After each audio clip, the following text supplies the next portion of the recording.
A mother's instigation. A daughter's completion.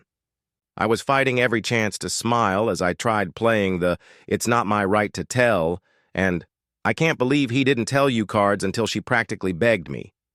I should have won an Oscar for my performance. I told her about the vasectomy and that Dad had no intention of reversing it. You should have seen coworker. She completely deflated like a balloon. Her shoulders slumped, she bowed her head, and she sobbed in her hands. I wanted to rejoice. I wanted to rub her face in it. I knew, though, that would make me look like the bad guy. So I hugged her and rubbed her back, telling her Dad was horrible for not telling her, that she deserved a different outcome, and that he completely wasted her time. Again, I was fighting to not smile. When she left, I told her I would always be there for her.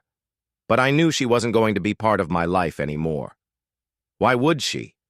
I was the daughter of the man who betrayed her. Once she had left and I was alone, I wept with joy and relief that it paid off, but also deep sorrow that Mom hadn't been there to see it. That was the last time I saw or talked to coworker. A few weeks later, Dad called me in a fury. Coworker had packed her bags and left, slapping him with divorce papers.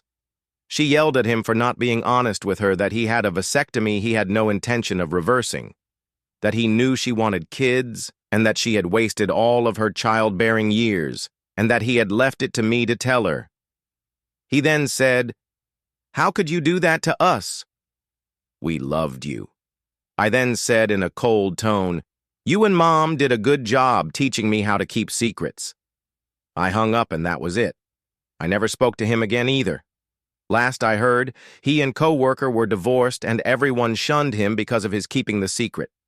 I know I won't be joining Mom after I die. What I did was cruel. It was horrible. I should have done what Mom wanted and spilled the beans beforehand instead of wasting coworker's youth and childbearing years. Even if she could adopt, she'd probably die before her children were fully grown. Although, it's hard to have compassion and mercy for a woman who integrated herself into my dying Mom's life as she was screwing Mom's husband. TLDR. My friend's father had an affair as his wife was dying of cancer. His AP wanted children while he had a vasectomy he had no intention of reversing years before the affair began. Friend waited until AP's chances of getting pregnant were nil before telling her about the father's vasectomy. AP filed for divorce and friend cut off contact with both the AP and her father.